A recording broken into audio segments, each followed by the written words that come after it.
Bonjour et bienvenue à tous dans Focus Lab, l'émission qui fait le zoom sur les activités de recherche du labo. Aujourd'hui, je suis avec Pauline. Salut Vincent. Salut Pauline. Pauline est docteure en mécanique appliquée et elle va nous proposer aujourd'hui une expérience originale. Oui Vincent, aujourd'hui la problématique est: peut-on transformer une souris verte en escargot? Non mais c'est carrément glauque comme expérience. Mais non Vincent, je te laisse faire quelques essais et puis je repasse tout à l'heure voir si tu as trouvé une solution. Ok, c'est parti. Alors, une souris verte.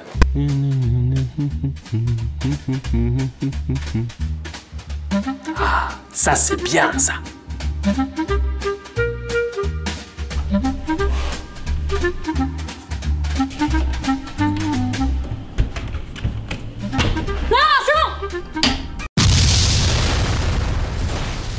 T'es vraiment un boulet Vincent. C'est ce qu'on appelle de l'expérimentation, ma chère. Mais Vincent, quand je te parlais de souris, je te parlais de celle-là. Ah. Au labo, pour changer une souris verte en escargot, on part de ça.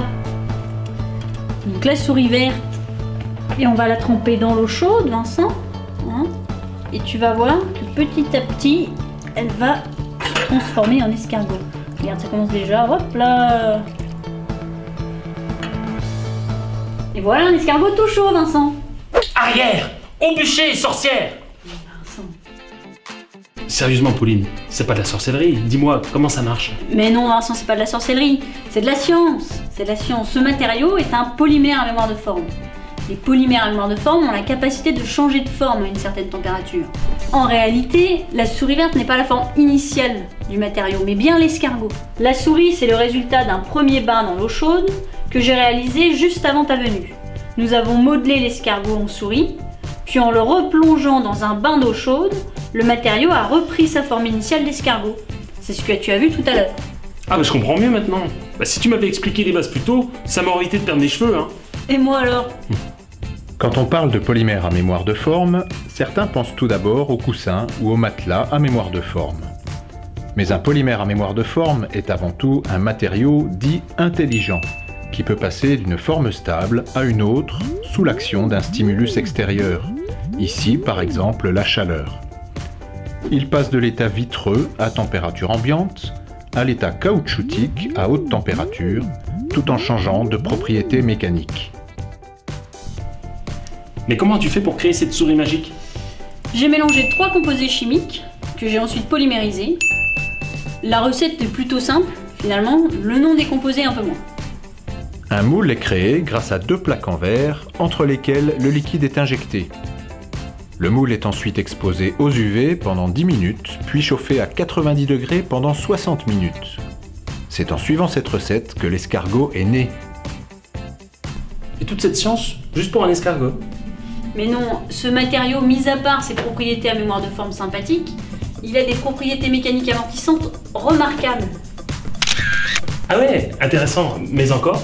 Pour démontrer les capacités du matériau, nous l'avons intégré dans une structure sandwich. Ah ouais, sympa. Oui, mais alors pas ce type de sandwich. À 20 degrés, le sandwich vibre, les déplacements sont importants. En augmentant la température, le polymère s'approche de l'état caoutchoutique, il devient très amortissant et supprime toutes les vibrations.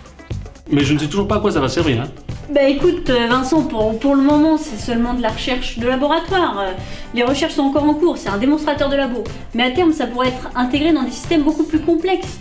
Ça pourrait être dans des structures éco-composites adaptatives à amortissement structural thermiquement contrôlé. En effet, autour de nous, tout objet subit un environnement vibratoire et thermique. Il est nécessaire de développer des matériaux capables d'amortir ces vibrations pour garantir l'intégrité des structures. Ce matériau composite pourrait être utilisé dans l'aéronautique, l'automobile, comme matériau léger amortissant. Ça voudrait dire que plus tard, je pourrais retrouver des matériaux comme cet escargot dans ma voiture, dans un avion ou même dans un satellite? Ça, seul l'avenir nous le dira, Vincent.